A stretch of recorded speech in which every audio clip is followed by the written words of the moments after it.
جائیدادوں پر قبضہ کر لیتے ہیں. اللہ کرے ان تک پہنچے، ان کے دل نرم ہو. بہت شکریہ جی. کتاب الشفا کی جانب چلنے سے قبل وہی بات ناظرین، آپ جہاں جہاں دنیا میں بستے ہیں، میں ایک بات عرض کروں، اپنے حصے کی شمع جلاتے جائیے. اور بہترین انداز یہ ہے صاحب کہ میں اس وقت پاکستانیوں سے خاص طور پہ مخاطب ہوں کہ اپنے گھروں کے اندر سے یہ عہد کر لیجئے کہ مجھے اب جو ہے یہودیوں کے پروڈکٹس اور اسرائیلی پروڈکٹس نہیں چاہیے. یہ ریونیو جنریٹ ہو کر وہاں جاتا ہے اور ذہن میں رکھیے گا ہمارے ہی خلاف جنگوں میں استعمال ہوتا ہے. لہذا جو کچھ خریدنا ہے پاکستان کا خریدنا ہے، پاکستان کی پروڈکٹس اور پاکستان میں ہی ریونیو کو جنریٹ کرنا ہے. کتاب الشفا میں میاں بیوی کے درمیان باہمی محبت کے حوالے سے وظیفہ.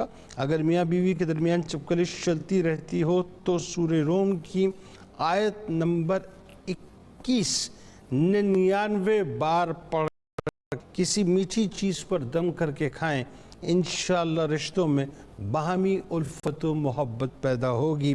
حضرت علی کرم اللہ وجہ الکریم کا قول مبارک کہ عورتوں کے لیے اپنے دل میں احترام پیدا کرو اور ان کے حقوق خوش اسلوبی سے ادا کرو تاکہ جنت گھر جو ہے وہ جنت کا گہوارہ بن جائے.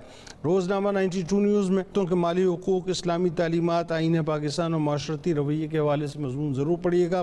ٹویٹر پر، فیس بک پر، یوٹیوب پہ ہمیں ضرور فالو کیجیے گا.